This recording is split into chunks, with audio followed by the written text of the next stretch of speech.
দেখুন, কলকাতা হাইকোর্টে আগে যে জনস্বার্থ মামলা আমরা দায়ের করেছিলাম যাদবপুরের ঘটনার পরে, সেখানে রাজ্যের সরকার একটা হলফনামা দিয়ে জানিয়েছিল যে বর্তমানে গোটা পশ্চিমবাংলায় কোনো স্টুডেন্ট ইউনিয়ন নেই, কোনো স্টুডেন্ট কাউন্সিল নেই।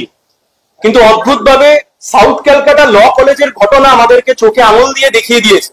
এবং আপনি যদি নির্যাতিতা যে পুলিশ কমপ্লেন করেছিল সেই পুলিশ কমপ্লেন যদি দেখেন, সেখানে স্পষ্টভাবে বুঝতে পারবেন যে গোটা ঘটনার সূত্রপাত ঘটেছিল স্টুডেন্ট ইউনিয়ন রুমে, এবং নির্যাতিতা সেখানে একজনকে জিএস বলে উল্লেখ করেছেন। এর বাইরেও গোটা রাজ্য জুড়ে বিভিন্ন কলেজে স্টুডেন্ট ইউনিয়ন ফিজ, সেই স্টুডেন্ট ইউনিয়ন ফিজ কালেক্ট করা হচ্ছে। স্টুডেন্ট ইউনিয়ন কারা চালাচ্ছে? রাজ্যের সরকার, উচ্চশিক্ষা দপ্তর কলকাতা হাইকোর্টে এসে বলছে যে আমাদের এই মুহূর্তে কোন রকমের স্টুডেন্ট কাউন্সিল নেই, স্টুডেন্ট ইউনিয়ন নেই। কিন্তু গোটা রাজ্যে স্টুডেন্ট ইউনিয়ন চলছে, স্টুডেন্ট ইউনিয়নের রুম খোলা আছে, সেখান থেকে ফেস্ট হচ্ছে, ফেস্টিভ্যাল হচ্ছে, কোটি কোটি টাকা খরচ হচ্ছে, স্টুডেন্ট ইউনিয়নের নামে টাকা উঠছে। কোথায় যাচ্ছে টাকা? সাউথ ক্যালকাটার এই ঘটনা হয়তো ঘটতোই না যদি এই স্টুডেন্ট ইউনিয়ন, অবৈধ স্টুডেন্ট ইউনিয়ন যদি বন্ধ থাকতো। আজকে বিচারপতি সৌমেন সেনের, মাননীয় বিচারপতি সৌমেন সেনের যে ডিভিশন বেঞ্চ, সেই ডিভিশন বেঞ্চ সমস্ত কিছু শুনে খতিয়ে দেখে, অনেকক্ষণ ধরে মামলা শুনেছেন, শুনে খতিয়ে দেখে নির্দিষ্টভাবে ডাইরেকশন দিয়েছেন। উচ্চশিক্ষা দপ্তর আজকে রেগুলেশন জারি করে বলবে গোটা রাজ্যে, through out the state of West Bengal, গোটা রাজ্যে আজ থেকে কোনো ছাত্র ইউনিয়ন অফিস খোলা থাকবে না। I repeat my words again, আজ থেকে গোটা রাজ্যে কোনো অবৈধ ছাত্র ইউনিয়ন অফিস খোলা থাকবে না। তোলাবাজি করে যাদের ঘর সংসার চলতো, সরি টু সে, দোকান আজ থেকে বন্ধ।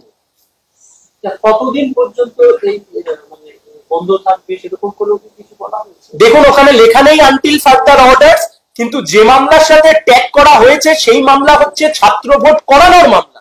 ফলে সেখান থেকে আমরা ধরে নিতে পারি যতদিন না ছাত্র ভোট হচ্ছে ততদিন অব্দি নির্দেশিকা জারি থাকবে। আগে তো ছাত্র ভোট করতে হবে।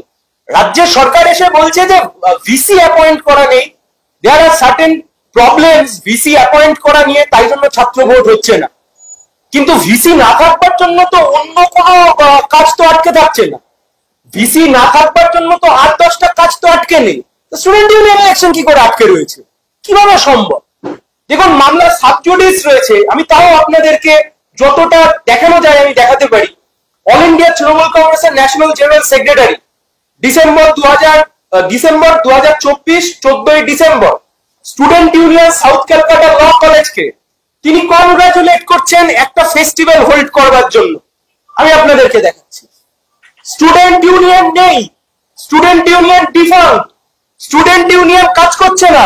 অভিষেক বন্দ্যোপাধ্যায় তিনি স্টুডেন্ট ইউনিয়নকে কংগ্রাচুলেট করছেন যে ফেস্ট করবার জন্য। কে দিচ্ছে ফেস্টের টাকা? কোথা থেকে আসছে? সাউথ ক্যালকাটা ল কলেজের ভাইস প্রিন্সিপাল জানতেন না? জানতেন না উনি সব জানতেন। প্রত্যেক কটা কলেজের সমস্ত টিচাররা সব জানতেন। But they have acted as a mute spectator. Unfortunate যে টিচাররা এতদিন ধরে চুপ করে রইলেন। এই মামলা আমাদের কেন করতে হলো? টিচাররা কেন আসলেন না? কেন এসে প্রিন্সিপাল বললেন না যে আমাদের কলেজে এইভাবে ইউনিয়ন চলছে? আপনাদের মনে আছে নিশ্চয়ই, গুরুদাস কলেজ, মুম্বাই সিঙ্গার কে এসে মারা গেলেন। গুরুদাস কলেজে খুলে দেখুন আপনি, গুরুদাস কলেজের যে টিকিট বেরিয়েছিল সেই টিকিটের নিচে লেখা স্টুডেন্ট ইউনিয়ন / টিএমসিপি ইউনিট। কোথাকার স্টুডেন্ট ইউনিয়ন? গুরুদাস কলেজের কোন স্টুডেন্ট ইউনিয়ন ছিল? কে দিয়েছিল এত টাকা? একজন মানুষ এসে মারা গেলেন, কারোর কোনো হোশ নেই। উচ্চশিক্ষা দপ্তরের কোনো অ্যাকাউন্টেবিলিটি নেই।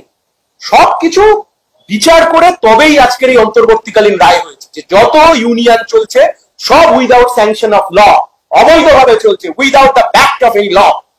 সেই কারণে সমস্ত ইউনিয়ন অফিস আজ থেকে বন্ধ।